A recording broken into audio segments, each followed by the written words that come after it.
Chris, what is our third main topic today? This one is from Clark Washington. The Batman continues to display dominance at the box office. In yet another display of its dominance at the box office, the Batman grossed a second weekend total of $66 million and had a drop-off of only minus 50.7%.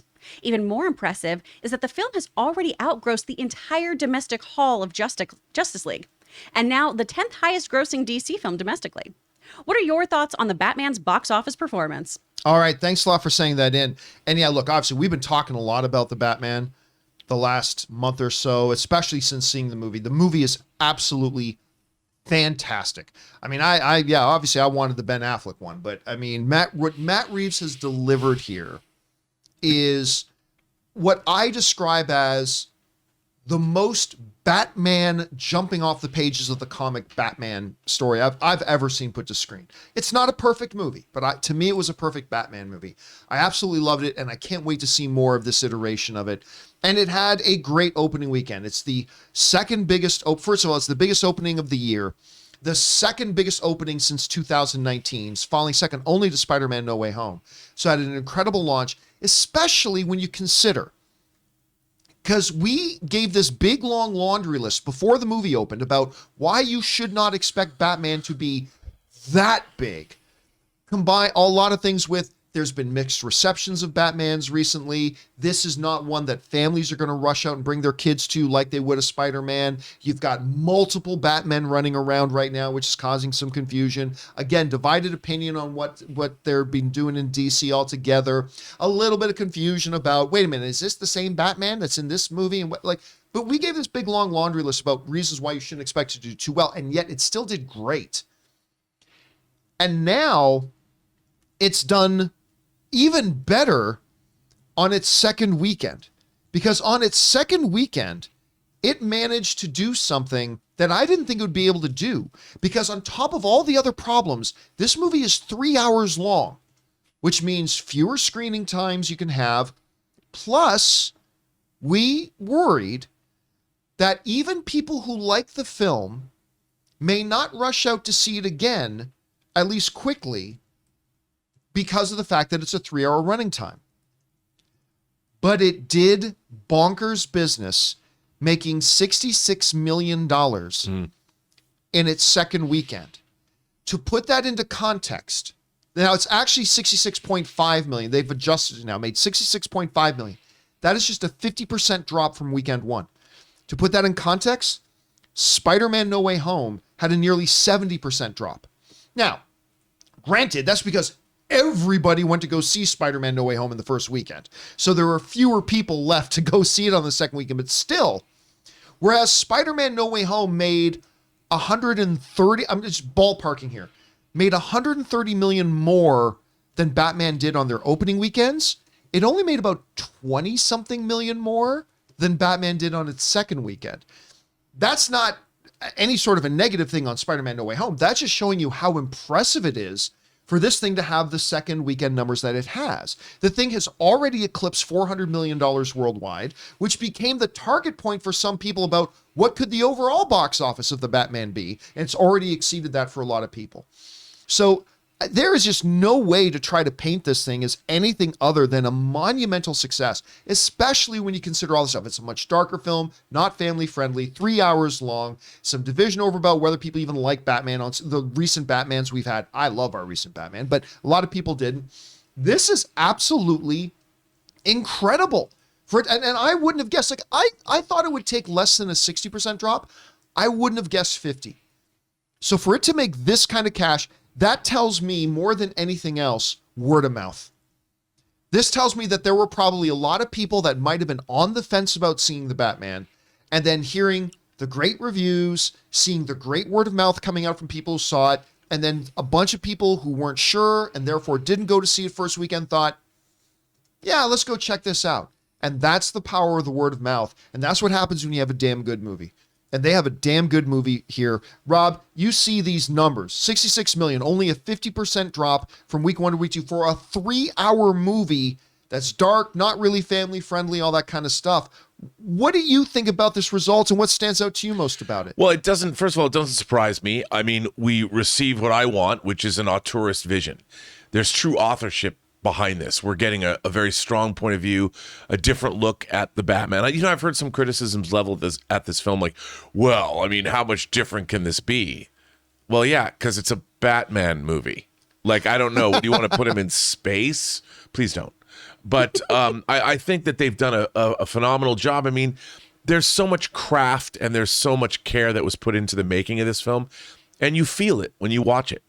And I think that's why it connects with audiences. Audiences always want to feel that the stories that they're ingesting, in whatever way they're ingesting, are worthwhile. They want to feel that there's real authorship and they're getting a point of view that's very distinct and unique.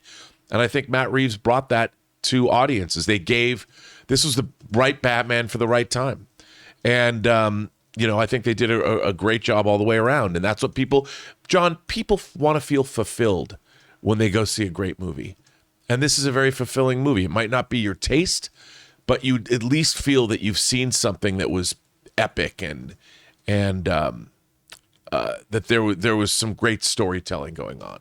Great performances, great effects, everything. I just want to throw in there, so the exact number now, just at the end of its second weekend, so it hasn't even been in theaters 2 full weeks, it has made $463 million worldwide officially right now.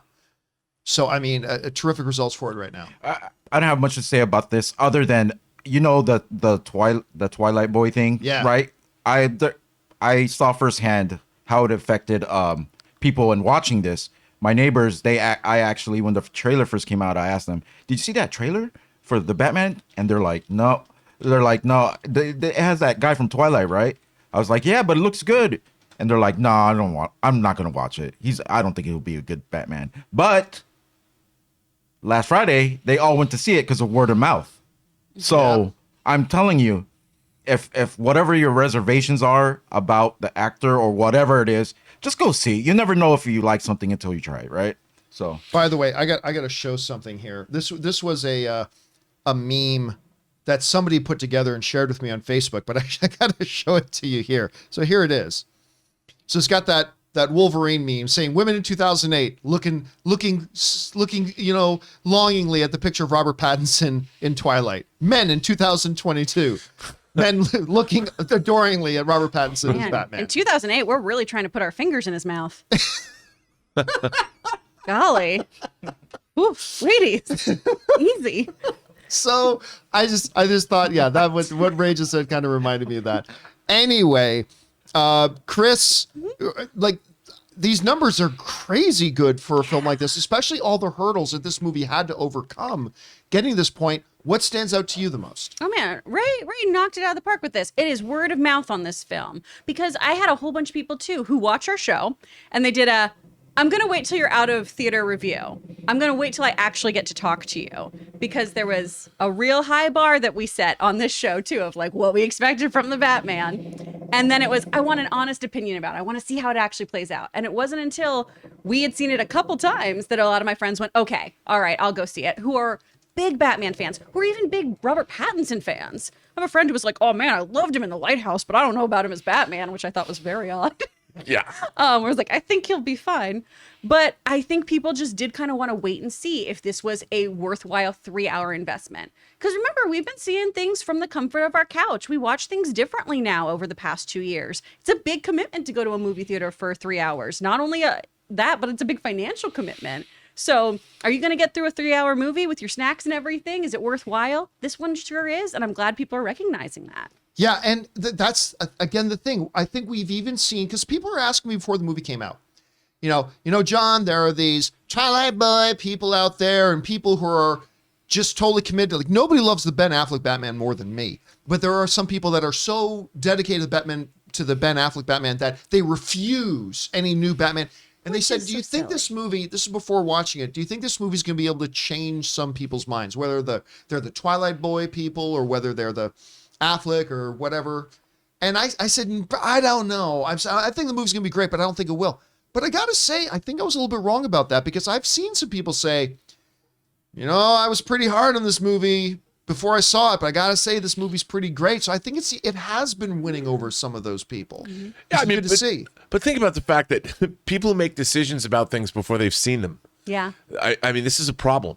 This is not something that people should take pride in. I mean, I've never understood that. Like I hear a lot of pushback as well, but I'm like, people have to start somewhere.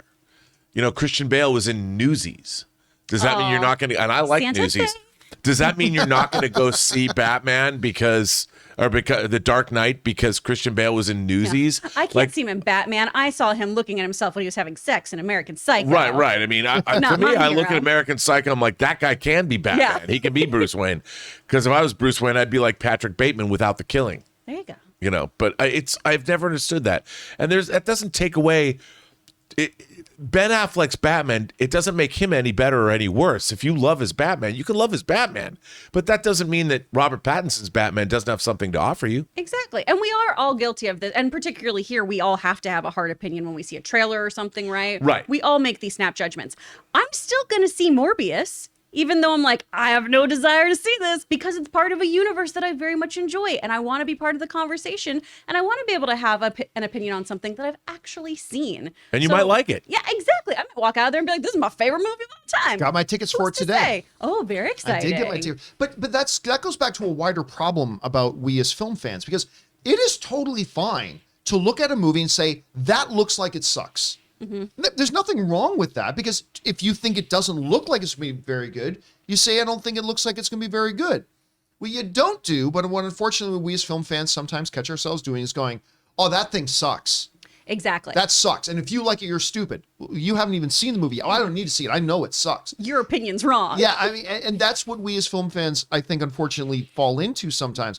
And it's perfectly fair to speculate about how good or bad you think a movie's going to be, but then you got to give it its fair shot. Like, if a movie looks bad, you don't have to go see it. That's fine. But if you do watch it, leave your baggage at the door, watch it, and then evaluate it on its own merits. And we're seeing some people who are willing to do that, take their expectation, leave it at the door, go in. By the way, you might hear some jackhammering. We've got some contractors. It's not a euphemism. No, it is definitely not a real. euphemism. But we've got some contractors working here right now outside the door. So you might hear some banging going on. Again, no euphemism. So forgive us for those sounds. Anyway, guys, the question is for you. What do you think about this Weekend 2 performance for the Batman? I think it's absolutely remarkable, especially when you compare it to other, even like something like Spider-Man No Way Home. It hasn't opened up in China yet, has it? I believe it has not yet. No.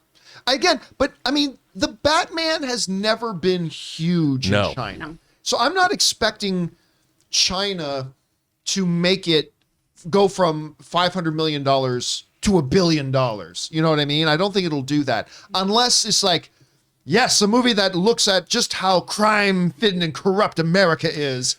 Then they might drive some viewership. Yeah. But other than all that, American cities are just like Gotham. That's what all you Chinese kids. That's what America is like. Yeah. So I don't know. Maybe they'll do that. Maybe they won't. But I don't expect China to actually have a massive impact. Just again, because the history of Batman there has never been all that big. So, but who knows? Maybe it could be huge. The question is for you guys. What do you think about these results for the Batman? And what did you think about the Batman? Maybe you hadn't had a chance to see one the last time we talked about it. Maybe you're one of these people who've gone and caught up on it just recently. If so, what did you think? Whatever your thoughts are, guys, jump on down to the comment section below and let us know your thoughts. Guys, we want to take a moment and thank the sponsor of this video, Policy Genius. Life insurance can give you peace of mind that if something happens to you, your loved ones would have a financial cushion for rent or mortgage payments, loans, education costs, and everyday expenses. Policy Genius is your one-stop shop to find and buy the insurance that you need. You can click in the description or head to policygenius.com/Campea and answer a few questions. In just a few minutes, you can compare personalized quotes from top companies to find your lowest price. You could save 50% or more on life insurance by comparing quotes with Policy Genius, because the team of licensed experts at Policy Genius will help you understand your options and apply for the policy that you choose. The Policy Genius team works for you, not for the insurance companies. You can trust them to offer unbiased help and advocate for you at every step until you're covered. And to make things even better, Policy Genius doesn't add on extra fees, they don't sell your info to third parties, and Policy Genius has thousands of 5-star reviews across Google and Trustpilot. So right now, head to policygenius.com/Campea to get your free life insurance quotes and see how much you could save.